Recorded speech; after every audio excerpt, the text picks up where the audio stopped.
물론 여긴 국민 라디오.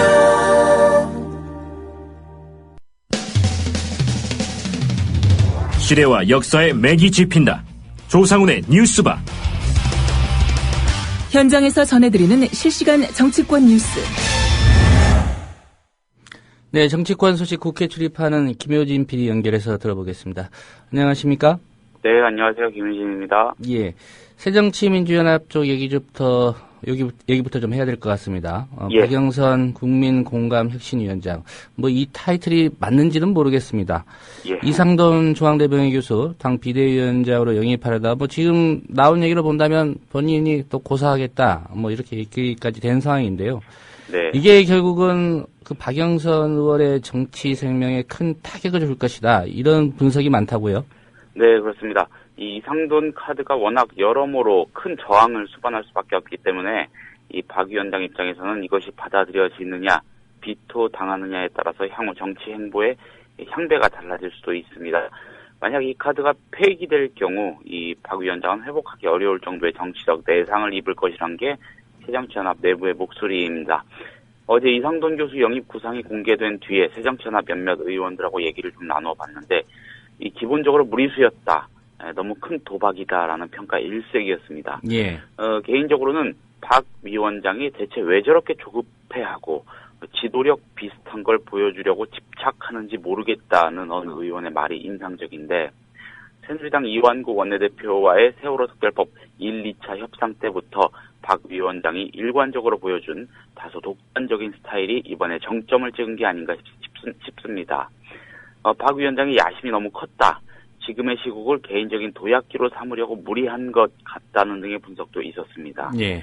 어제 새정치연합 소속 의원 54명이 반대 성명을 내고 또 초재선 의원 22명으로 구성된 소장그룹 이 더 좋은 미래 역시 비슷한 입장을 냈습니다.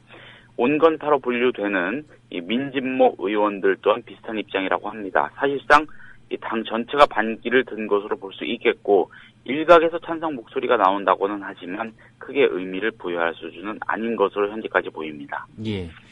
이게 왜 하필 이상돈 교수냐 뭐 이런 문제의 지적도 있지만은 또 이 과정에서 박영선 위원장이 당내 의원들과 충분히 얘기를 하고 결정한 것이냐 이런 논란도 있습니다. 뭐 본인은 각 계파에 미리 알렸다고 주장하지만 또 그 각 계파에 있는 의원들은 뭐 들은 바 없다 이런 주장도 하는데 어떻습니까? 그렇습니다. 말씀하신 지점이 중요해 보이는데 이 박 위원장이 이상돈 카드를 꺼내들기에 앞서서 뭐 김한길 전 대표, 문재인 의원 등에게 알리고 의논을 했다는 건 이미 알려진 사실인데 이런 식으로 미리 언지를 받은 몇몇 사람이 이 측근 그룹 일각에 조심스럽게 상황을 전달하면서 이 당 전체적으로는 아주 일부만 그것도 간접적으로 통보 비슷하게 전달받은 모양새가 됐다고 합니다. 예. 이 심지어는 이상돈 교수 측에서 흘러나온 얘기를 듣고 알게 된 사람도 있다고 하니까 의원들이 느끼는 허탈감이나 배신감이 만만치 않을 것 같습니다. 의총에서 상의해서 당의 구성원들이 동의할 수 있는 사람으로 가야 한다는 우원식 의원의 말도 결국은 앞서 말씀드린 절차적 문제를 지적하는 것으로 보입니다. 이 최민희 의원은 트위터에서 이 전 새누리당 비대위원이 새정치연합 비대위원장이 되는 것은 상식과 원칙에 어긋난다. 세월호 특별법 여야 원내대표 1, 2차 합의에 이은 세 번째 패착이 될 것이다. 이렇게 정면으로 박 위원장을 겨냥했습니다. 예. 이 비교적 일사불란하고 조직적으로 움직이는 새누리당이라면 모르겠지만 새정치연합 분위기에서는 용인하기 힘든 이 제왕적 리더십을 박 위원장이 발휘하려 했다가 역풍만 맞은 셈입니다. 이상돈 교수가 오늘 중에 입장을 밝힐 거라고 하는데 말씀하신 대로 뭐 받아들이지 않는 쪽으로 가닥을 잡았다는 얘기도 있고요. 예. 아마 지금의 상황 자체가 이 교수에게는 압박이고 부담이지 않을까 싶습니다. 이 교수가 이 당내 반발이 그렇게 심하면 나도 굳이 들어갈 이유가 없다는 입장을 이미 뭐 밝혔다고도 하니까 한번 지켜봐야겠습니다. 예. 이게 새정치민주연합 당내 상황으로만 귀결될 문제는 아닌 것 같고요. 문제는 이제 박영선 위원장이 새정치민주연합 원내대표로서 새누리당과 세월호 특별법 협상을 벌이고 있는 파트너 아닙니까? 네. 예, 이 국면에도 좋지 않은 영향을 줄 것이다. 이런 우려도 있지 않습니까? 그렇습니다. 이 박 위원장 개인의 정치적 입지 등은 그야말로 순전한 이 내부적 정치 게임 같은 것이니까 그렇다고 쳐도요. 이 당장 세월호 특별법을 둘러싼 여당과의 논의 과정에서 박 위원장의 힘이 급격하게 빠져버릴 수 있다는 게 더 큰 우려다 이런 목소리가 나오고 있습니다. 예. 어제 오후 브리핑 때도 제가 전해드린 바 있는 얘기인데 이상돈 논란과 관련해서 다시 한번 의미를 짚어봐야겠습니다. 어제 오전에 열린 이 새누리당 최고위원회의에서 이완구 원내대표가 이런 말을 했습니다. 3차 회담을 할 때 야당 원내대표가 전권을 충분히 갖고 있다고 전제하고 회담할 수 있겠나? 이 3차 합의가 야당 의총에서 추인된다는 것을 누가 장담할 수 있겠나?